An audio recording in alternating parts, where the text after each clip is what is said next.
எறும்பு மனிதனை விட பலசாலின்னு நீங்கள் நம்புறீங்களா? இப்போ நம்மளால் ஒரு ஒரு 50 கிலோ உள்ள மனுஷனால எத்தனை கிலோ தூக்க முடியும்? இன்னும் ஒரு 50 கிலோவை சாதாரணமாக தூக்கலாம். ஆனால் எறும்பு அதை விட 3 மடங்கு அதிகமான எடையை தூக்கக்கூடிய சக்தி எறும்புக்கு உண்டு. இப்போ நம்ம 50 கிலோ இருக்கோன்னா 150 கிலோ நம்ம ஒரு மோட்டார் சைக்கிளோ ஒரு ஸ்கூட்டரையோ தூக்கக்கூடிய அளவுக்கு எறும்புக்கு பலம் இருக்குது. அதன் எடையை விட 3 மடங்கு அதிகமான எடையை அந்த எறும்புனால தூக்க முடியும். ரெண்டாவது, எறும்புக்கு காது கிடையாது. பாம்பு மாதிரி தான், பாம்புக்கு காது கிடையாது. அதுவே நிறைய பேருக்கு தெரியாது. பாம்புக்குமே காது கிடையாது, அதே மாதிரி எறும்புக்கும் காது கிடையாது. எறும்பும் பாம்பும் சேம்.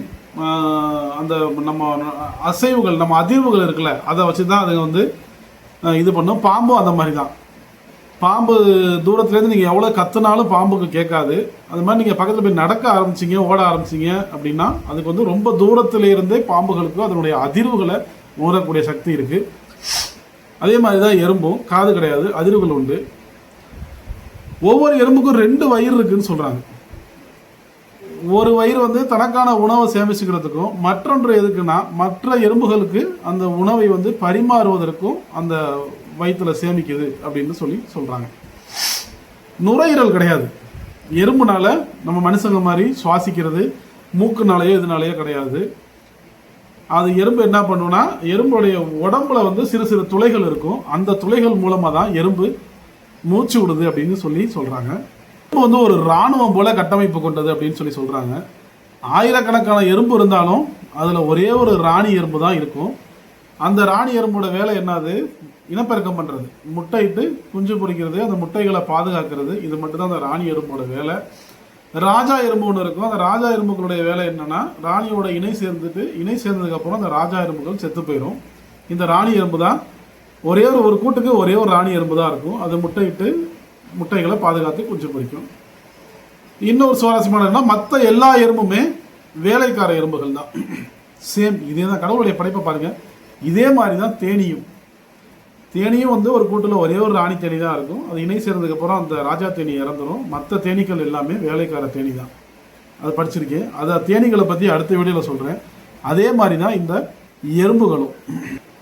இப்போ நம்ம எறும்புகளை ஒரு இடத்துல நம்ம ஒரு பூந்தியோ ஒரு இனிப்போ ஸ்வீட்டோ டீயோ ஊற்றிருச்சு அப்படின்னா எப்படி ஒரு எறும்பு தேடி வரும், அதே மாதிரி அதை பின்தொடர்ந்தே நூற்றுக்கணக்கான எறும்புகள் வரும். பார்த்துருக்கீங்களா?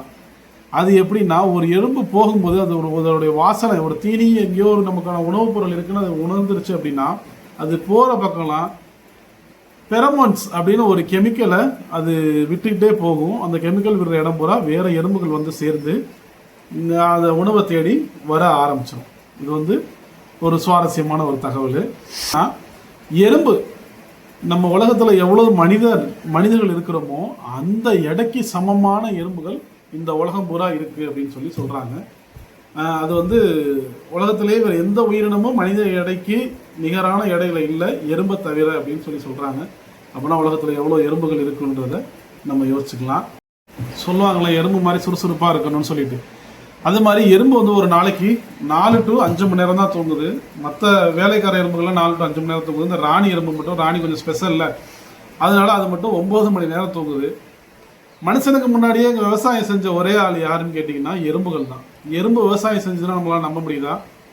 சில எறும்புகள் பார்த்தீங்க அப்படின்னா, கட்டெரும்பு மாதிரி உள்ள எறும்புகள்லாம் என்ன பண்ணுன்னா, சில கட்டெரும்புகள் பார்த்தீங்க அப்படின்னா இலையை கட் பண்ணி தூக்கிட்டு போகும். சில எறும்புகள், கட்டெரும்புகள் நான் பார்த்துருக்கேன். அது என்ன பண்ணுன்னா, அந்த இலையை கொண்டுட்டு போய் சாப்பிடுமான்னு கேட்டிங்கன்னா அது கொண்டு போய் அந்த இலையை சாப்பிடாது. அதுக்கு பதிலாக அது என்ன பண்ணுதுன்னா, அந்த இலையை கொண்டு போய் ஒரு இடத்துல சேமித்து வைக்குது. அதில் ஃபங்கஸ் உருவாகுது. இந்த காளான் சொல்லுவாங்கள்ல, அந்த காளான் உருவாகுது. அந்த காளான்கள் எறும்பு உடம்புக்கு ரொம்ப ஆரோக்கியமானதான். அதனால அந்த காளான்களை அந்த உற்பத்தி பண்ணி அது சாப்பிடுது. ஒரு பொருள்லேருந்து இன்னொரு பொருளை உற்பத்தி பண்ணி சாப்பிட்றதுங்கிறது விவசாயம் தானே. அது எறும்புகளுக்கு தெரிஞ்சிருக்கு. அதனால அதை விவசாயம் பண்ணி சாப்பிடுது. இன்னொரு ஆச்சரியமான விஷயம் என்னன்னா, எறும்பு தங்களுக்குள்ள போர் செஞ்சுக்கணும்.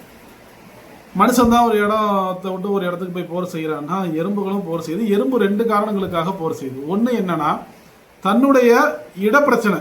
இப்போ இடப்பிரச்சனைனா எப்படின்னா, இப்போ ஒரு ஏரியாவில் உள்ள ஒரு நாய் இன்னொரு ஏரியாவுக்கு போணுச்சு அப்படின்னா அங்கே உள்ள நாய் சண்டை போட குலைக்கி அதை விரட்டி விடும். அதே மாதிரி தான் எறும்புகளும் ஒரு இடத்துல அடுத்த இடத்துக்கு போகும்போது ஏரியா இருக்குது, அந்த ஏரியாவுக்கு போயிடுச்சிங்க அப்படின்னா சண்டை போடும்.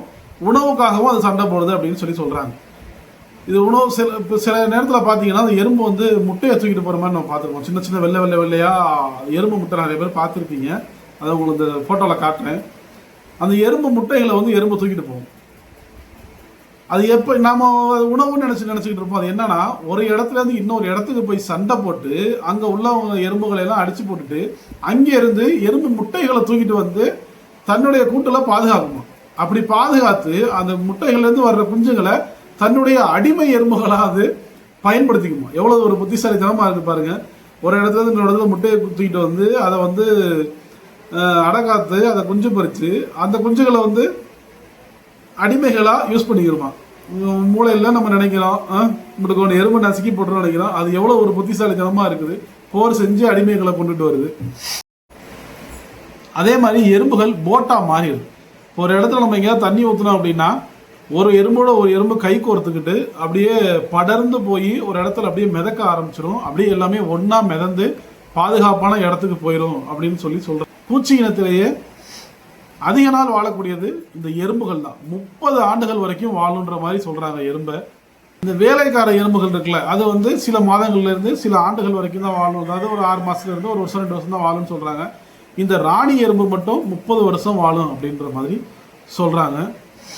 எறும்புகள் ஒன்றோட ஒன்று கூட பேசிக்கிறோம் அப்படின்னு சொல்கிறாங்க. அது மேலே ஒரு கொம்பு மாதிரி இருக்கும்ல, அந்த கொம்பு வந்து உணர்வு கொம்புகள் அப்படின்னு சொல்கிறாங்க. அது வந்து ஒரு எறும்புலேருந்து மற்ற எறும்புக்கு வந்து தொடர்பு கொள்றதுக்கும் அது அந்த உணவை வந்து வாசனை பிடிக்கிறதுக்காகவும் அதை பயன்படுத்துது அப்படின்னு சொல்கிறாங்க. தாடைகள், எறும்போட தாடைகள் வந்து ரொம்ப கனமாக ரொம்ப வலுவாக இருக்குன்னு சொல்கிறாங்க.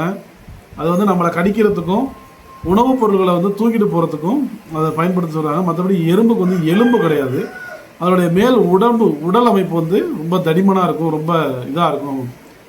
எப்படி சொல்கிறது, பிளாஸ்டிக் மாதிரி இருக்கும். எறும்பை பிடிச்சி பார்த்தீங்க அப்படின்னா ஒரு மாதிரி கல் மாதிரி இருக்கும். அதுதான் வந்து அதை பாதுகாக்குது அப்படின்னு சொல்கிறாங்க. எறும்புக்குள்ளே இவ்வளோ விஷயங்கள் இருக்குது. எறும்பு எப்படி ஒற்றுமையாக இருக்குது, எப்படி அடிமைகளை சேகரிக்குது, எப்படி குஞ்சு பொறிக்குது, எப்படி அதை இனத்தை பாதுகாக்குது அப்படிங்கிறத இந்த வீடியோவில் பார்த்தோம். அடுத்த வீடியோவில் நம்ம தேனி, அதை பற்றி சுவாரஸ்யமான ஒரு பூச்சி தான் அதுவும். அதை பற்றி அடுத்த வீடியோவில் பார்க்கலாம். தேங்க்ஸ் ஃபார் வாட்சிங் சஹா டிகோட்ஸ். நம்ம சேனலை சப்ஸ்கிரைப் பண்ணுங்கள், லைக் பண்ணுங்கள், ஷேர் பண்ணுங்கள், கமெண்ட் பண்ணுங்கள்.